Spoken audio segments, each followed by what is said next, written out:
Nos últimos 13 anos, o Partido dos Trabalhadores promoveu um inchaço do Estado brasileiro. Nesse período, o PT criou 40 empresas que aumentaram os gastos e ajudaram a provocar a crise fiscal do governo.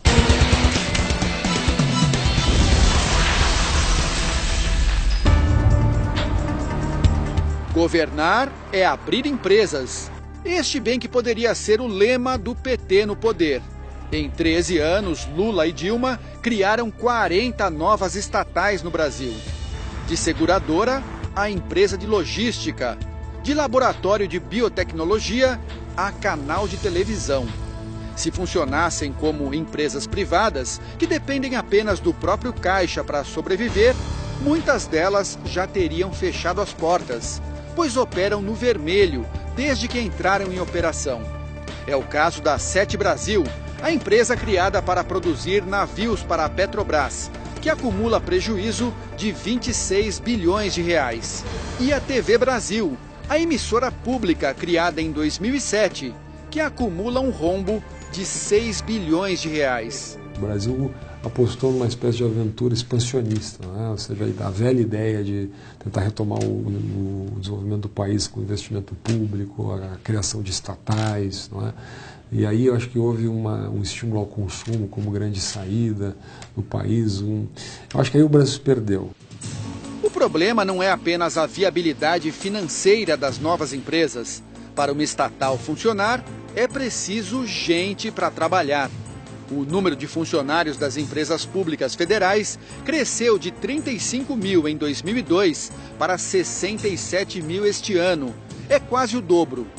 O gasto com salários no mesmo período subiu de 1,5 bilhão de reais para 7,5 bilhões. O inchaço da máquina se estendeu ao Poder Executivo Federal. O total de servidores no país saltou de 810 mil em 2002 para mais de 1 milhão no ano passado. Entre concursados e cargos de indicação política, o PT criou, em média, 20 mil vagas por ano. Haja imposto para sustentar uma estrutura tão grande. Mas isso tudo acabou, acho que, eclodindo a crise em 2013 em diante, quando a crise econômica fez com que o PIB caísse, não é? E com isso o nosso déficit fiscal explodisse. Os cargos comissionados, indicados pelo PT ou por partidos que apoiavam o governo, chegaram a 120 mil no governo Dilma Rousseff. Causa um efeito de desmotivação muito grande naqueles servidores concursados que, às vezes, estão almejando a ocupar um cargo de chefia e, quando menos imaginam, são preteridos em função de alguma indicação política. O crescimento da estrutura burocrática é um dos fatores que levaram ao descontrole dos gastos públicos e, consequentemente, à inflação. Sem ter de onde tirar mais dinheiro para sustentar a máquina, a aventura expansionista jogou o país na recessão. Num governo sem projeto, né, o que sobra é a cooptação, pura e simples, né? Agências reguladoras, estatais e assim por diante. Isso foi muito negativo, é um dado muito negativo dessa experiência. Para piorar o quadro, os indicadores negativos da área econômica pegaram o governo Dilma Rousseff num momento de fragilidade, por conta do maior escândalo de corrupção da história do país. Os crimes cometidos na Petrobras e em outras estatais não têm digitais apenas do PT, mas de vários partidos políticos. No entanto, a crise veio à tona após 13 anos do partido no poder, o que leva a crer que o PT teve papel de destaque no escândalo agora revelado. Seria o discurso da honestidade apenas demagogia para alcançar o poder? Eu acreditava naquilo. Quando eu deixei de acreditar, falei, peraí, eu estou fora disso. Né? Não me confundam. E paguei o preço que tinha que pagar. Paulo de Tarso foi líder estudantil, guerrilheiro e petista. Nos anos 90, se decepcionou com o partido que ajudou a fundar.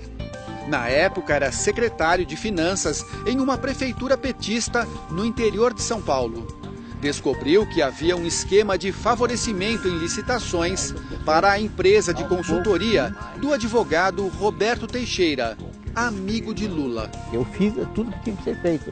Fiquei durante 4 anos tentando levar a discussão do que eu tinha apurado, as provas que eu tinha, para que o partido discutisse. E eu só resolvi, em um determinado momento, torná-las públicas, essas provas todas, porque eu não queria ser cúmplice. O caso se transformou no primeiro escândalo de corrupção no PT. Expulso do partido, Paulo pagou um preço alto pela coragem de denunciar. Eu era o traidor, e como tal fui transformado em pária político. Eu sei as dificuldades que eu passei, né, de simplesmente o PT e seus dirigentes, militantes, impedirem até que eu trabalhasse. A assessoria de imprensa do PT disse que o partido não cria e nem gerencia cargos públicos e que fez um governo de coalizão durante os 13 anos, inclusive com o PMDB. O novo governo diz que já começou uma reforma administrativa que pretende reduzir o número de cargos comissionados. A previsão é cortar cerca de 4.500 vagas.